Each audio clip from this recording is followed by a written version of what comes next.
Hello and welcome to another podcast with I Am Here. And my name is Ungazi Felicia Okoro, and I am a transition coach. But you can call me Felicia, like everyone does, but feel free, whichever one, whichever one suits you. But welcome to another episode of I Am Here.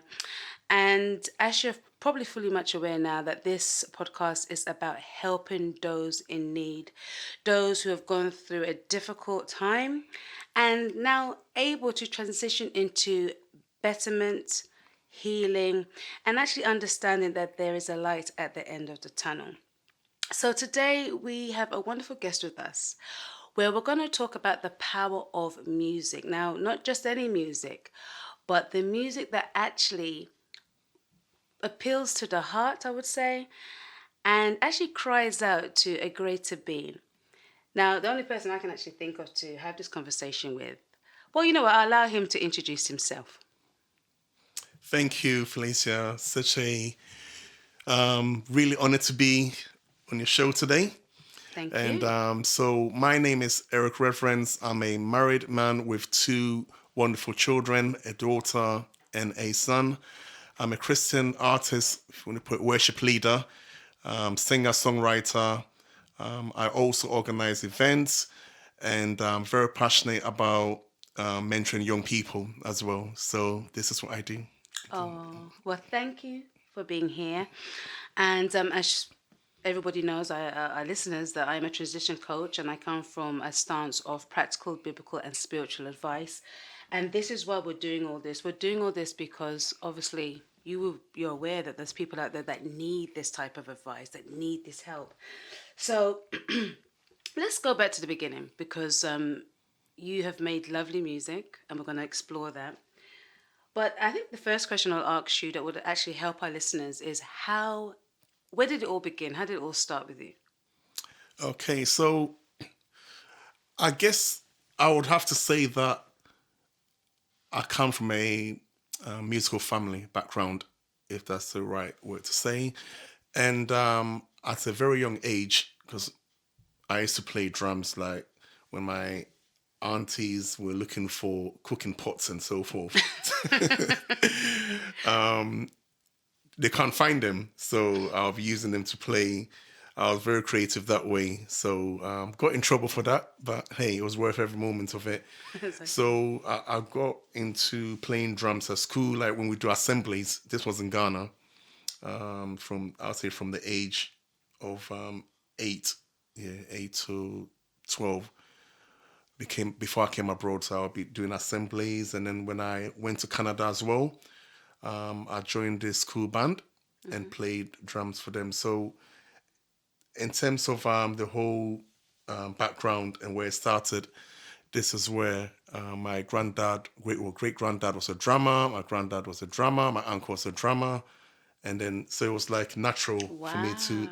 flow into that. But for the singing side of things, my mum was a choir leader in the Methodist Church at Brixton, and I was playing drums for them. But there was one stage where they were lacking singers, Okay. so she asked me if I can, just be a part of the choir for that just for that occasion.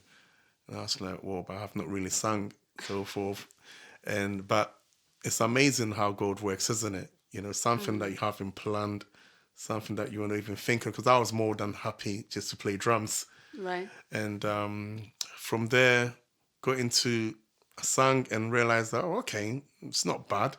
It's not that I enjoy doing anything, but through that, started to develop hearing kind of melodies.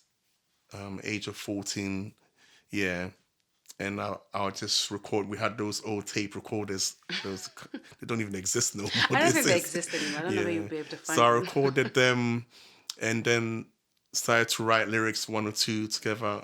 Listen to people that I liked in terms of other Christian artists. And who would they be? So I'll say at that time had Kirk Franklin, Don Moen as well.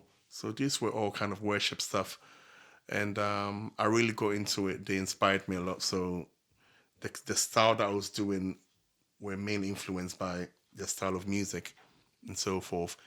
And yeah, so through that, things just started to build and build and build, and got the choir to start singing songs that I wrote, and I was a youth leader as well, so they made me the youth leader at that church. So I used to organize youth concerts, and that was an opportunity to sing the songs. And then yeah, one thing led to another. Things started just growing and growing, and in 2010, I got the call, and I heard from really, really heard the voice of God, saying that, Eric, it's time for you to pursue what I've called you to do. And from there, I took it. I knew that was my calling, really, and yeah, that's where it all began. So, Explain more about that, because you said that at the age of 14, yeah. right? You heard a loud voice. No, no, in 2010. Oh, Yeah, yeah, 2010. I beg yeah, your yeah, pardon. That you literally yeah. heard the voice. Could you explain a bit more about that? How So, how did that event or that situation go? so I was in a meeting. I was signed to this label called Worshipers Alliance Ministry. So it was a group of worship leaders. It was four of us from various churches. That particular manager signed four of us. So during the meeting, we're discussing about the next steps forward, because I've been with them for 2 years. Right. And the meeting was carrying on, I just heard this voice, Eric, it's time for you to go to fulfill what I've called you to do. Wow. And it was like, you hear of people say they heard from God, Yeah. but I was like, whoa.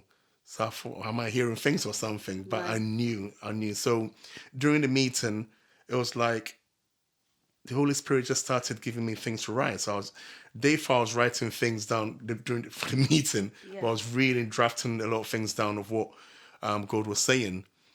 When I got home and my wife opened the door, she just shook and said, Eric, God just told me that it's time for you to go and pursue what He's called you to do. Whoa, this was like 30 minutes Wow. after that encounter. Mm. And then 3 days later, my close friend called me and said, Eric, God is saying that this is the time for you. Saying, what more confirmation can you get? Right. And I just had to listen to the call, and be obedient and just submit. Yeah. Wow. So that was more of a confirmation with your wife coming Yes. to the door and Yes. everything.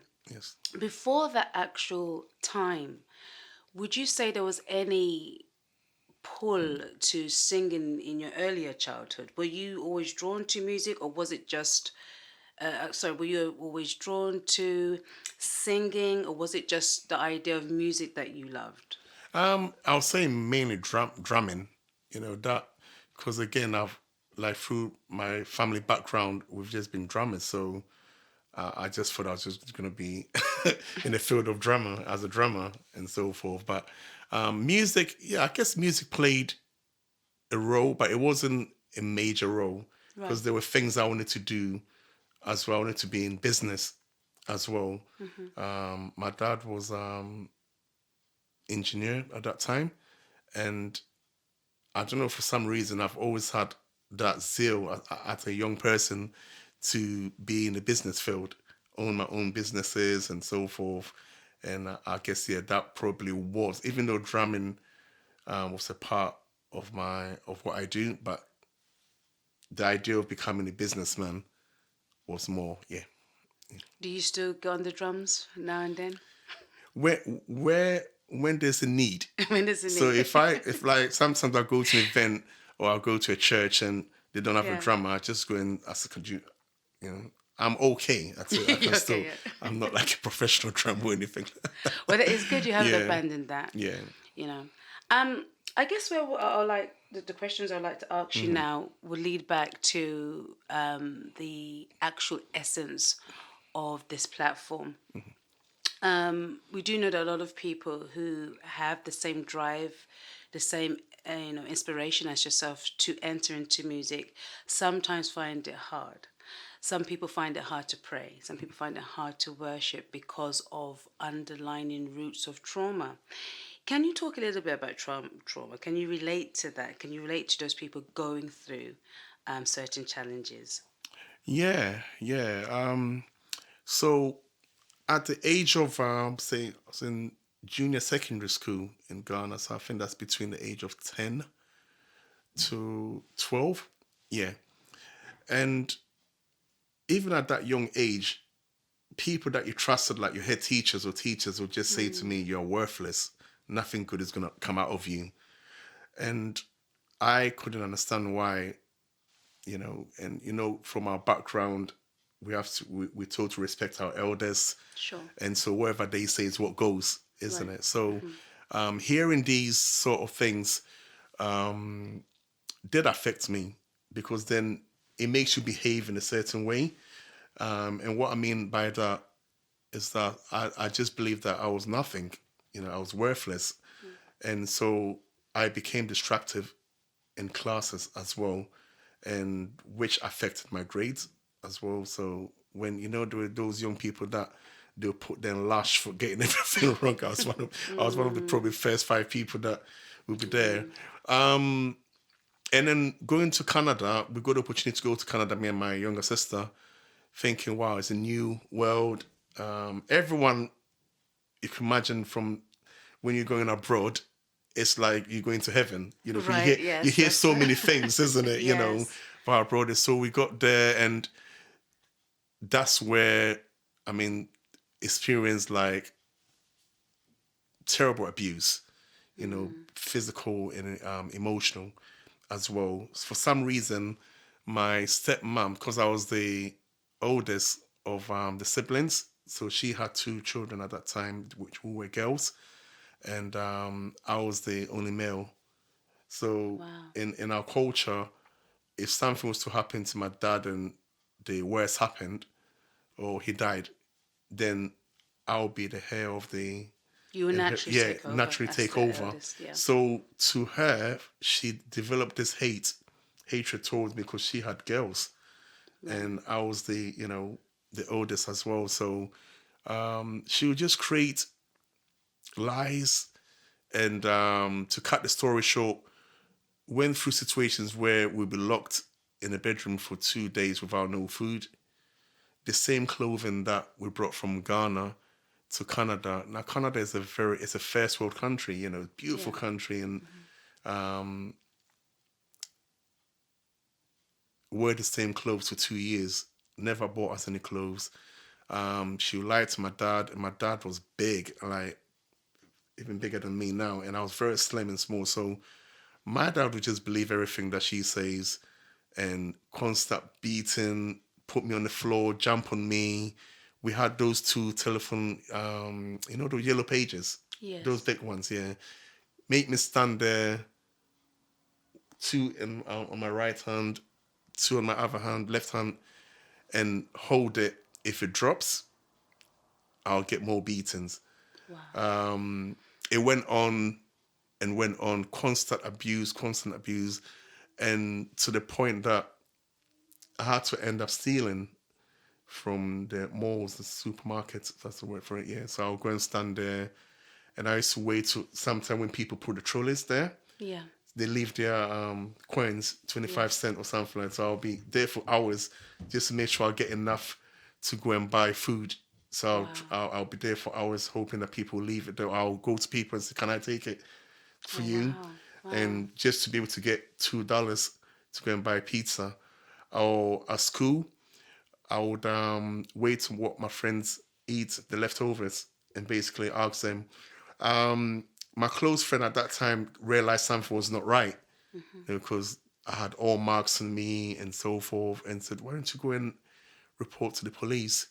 It's not right." And this was the age of 13, And one of the worst things as was that my stepmom turned her children against us. So we'll basically be telling them lies, to lie upon, especially myself.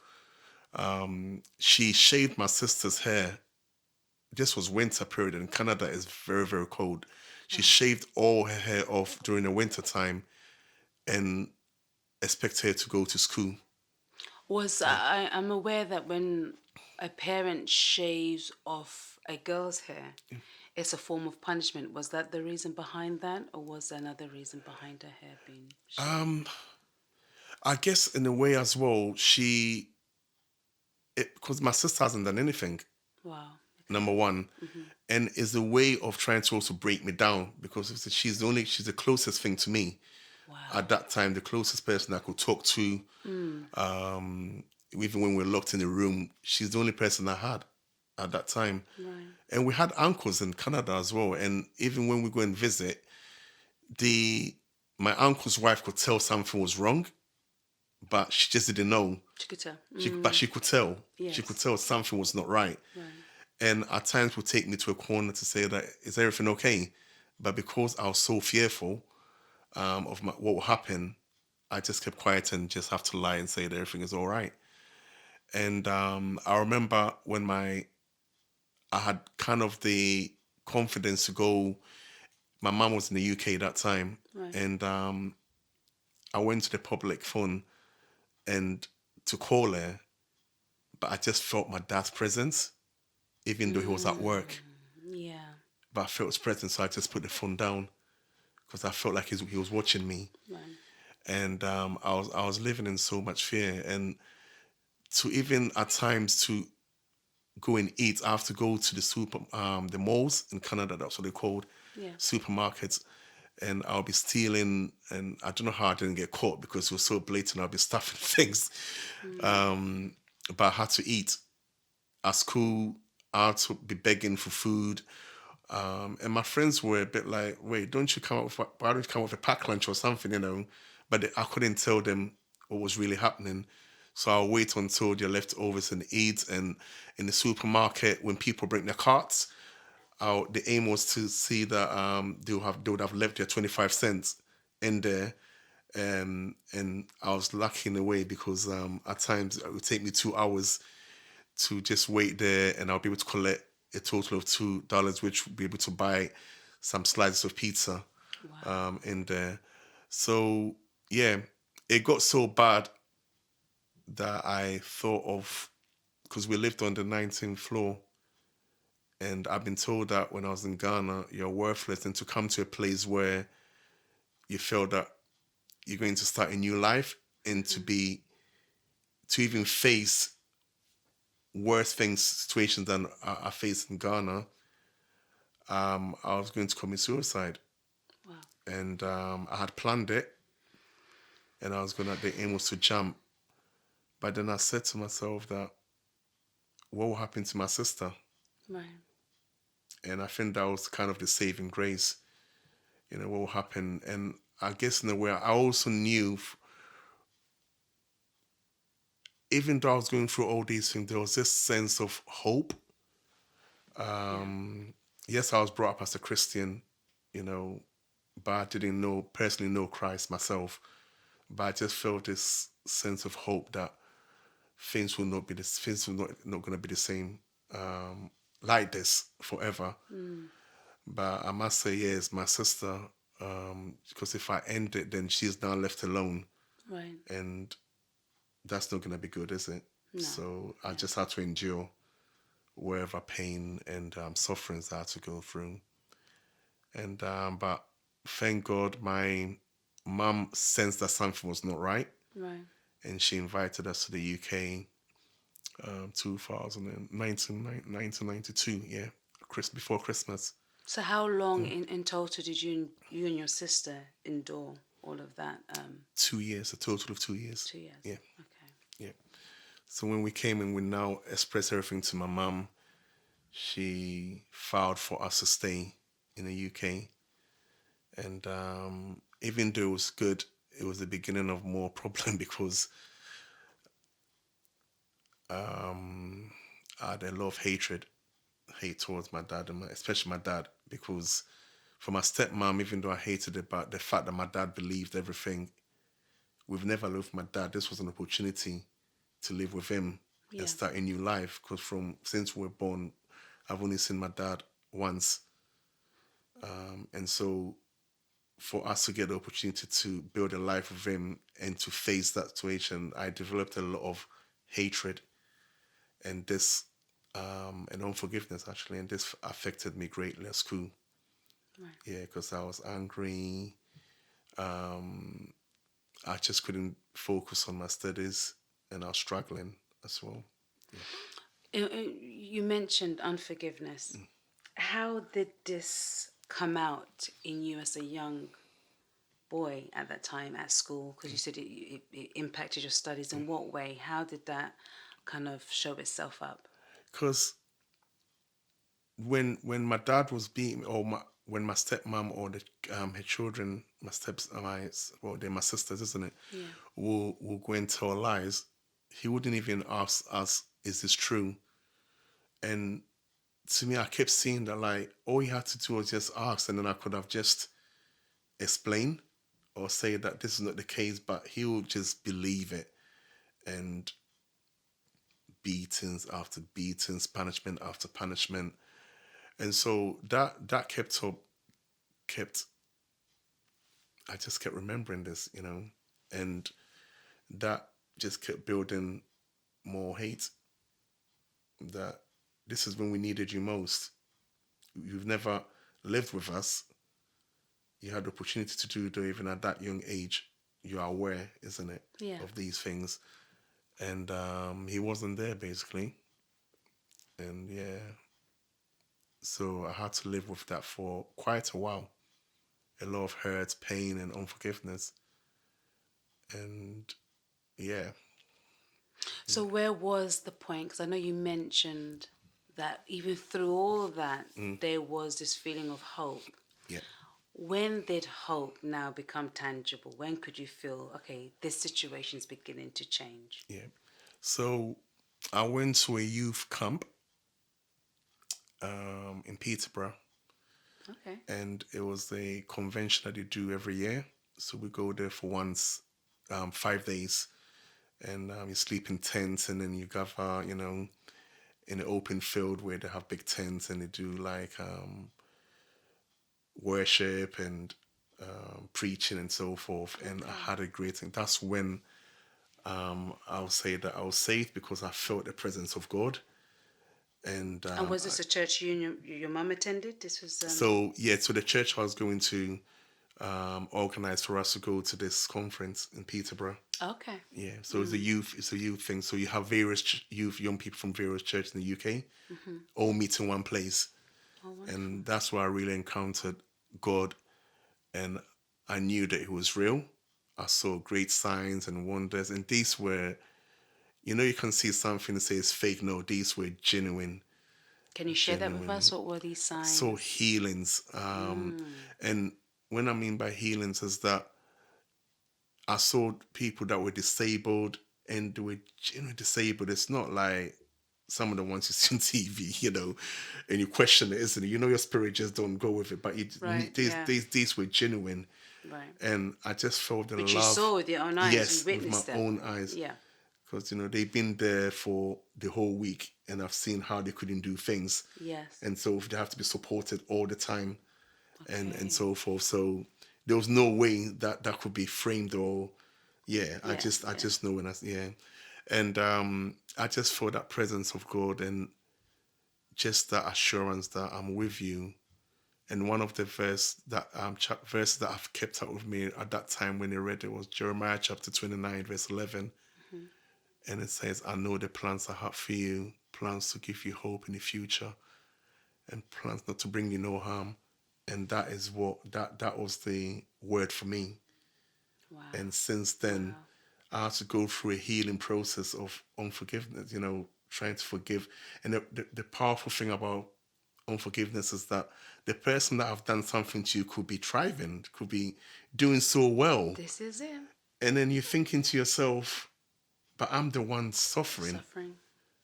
So I Mm. had to learn. And until I forgave my dad and my stepmom, that's when I began to see things going well. And it's funny that why should you be the one suffering, isn't it? Right, yeah. When a person that have done things to you. But one thing I realize is that, God is the ultimate judge of things. He is. And if the person hasn't repented, they're going to face judgment. So I learned that. And I had to it took time. Have I forgotten what happened? No. It still comes at times to, but I have, since I let go, I've been set free. And Hallelujah. yeah, this is when I started to see things changes in my life. Yeah, and you know what is so powerful? My dad saw what he's done. Mm. He apologized. Well, this was 5 years after. For some reason, my stepmom went mental. Now, I'm not saying it's a good thing for anyone because I've moved on, but I guess these are when you've done something like this terrible to someone that is innocent and so forth. Mm. I didn't wish her any harm, but it was sad to hear that she had mental, she went mental basically from no one knew what happened. So, just And for clarity purposes, so once your dad apologized to yeah, you, then this mental issue happened afterwards? yeah, yeah. Wow. And it was weird. It was weird. And through this as well, my dad got closer to Christ for me making a decision to forgive him. So there's power in forgiveness. Absolutely. Yeah. And I love the way you took it there, because forgiveness is a massive issue. In the body of Christ, in the body of Hamashiach, the word I use, it's a massive issue. I had a problem with unforgiveness, Wow. and I can totally relate to where you're coming from. And it's forgiveness. What I learned and what I've studied is that forgiveness is not necessarily about the person, but about you, Yeah. and letting go. So, with all that said, with the forgiveness, I'm seeing the correlation here. You now got that message about singing. Has forgiveness, is that part of the whole ministry as we now move into the music aspect of where you are today? Let's talk a bit Yes. more about that now. Yes. So it has played a major part in even songs that I write. Hmm. And I remember my first song, "I'll Carry On," and this was basically talking about, in spite of my situation, in spite of my circumstances, I'll carry on because I have someone who is greater, being God, that has full control over my life. And it was a song that had a lot of personal things. And for those of you that are listening, if you get a chance, go and listen to it. But it was a good way to also express where I was and where God has placed me right now, to the situation, to the point that in life we are going to go through things. We are, and for those that are listening and so forth, that ending things is not, there's always light at the tunnel. Absolutely. And I'm not here to judge anyone that do otherwise, because I was in that situation where I was going to do it. Hmm. Who am I to judge someone or those that have done it? You don't know where everyone is. You Right. understand? Hmm.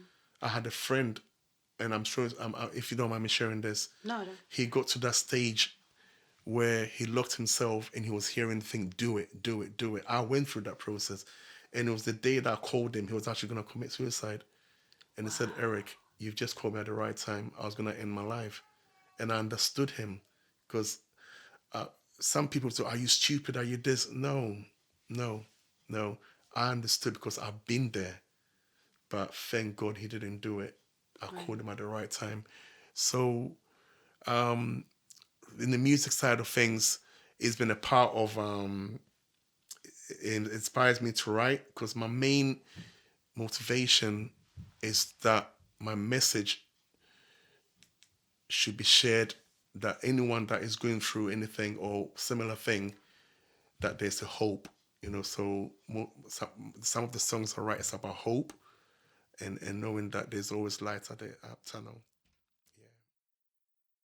So music has played a very important role in my life, especially the healing process, because it's provided me the opportunity to be able to express myself, and not just for myself, but to those that may be going through situations that I went through, or similar situations.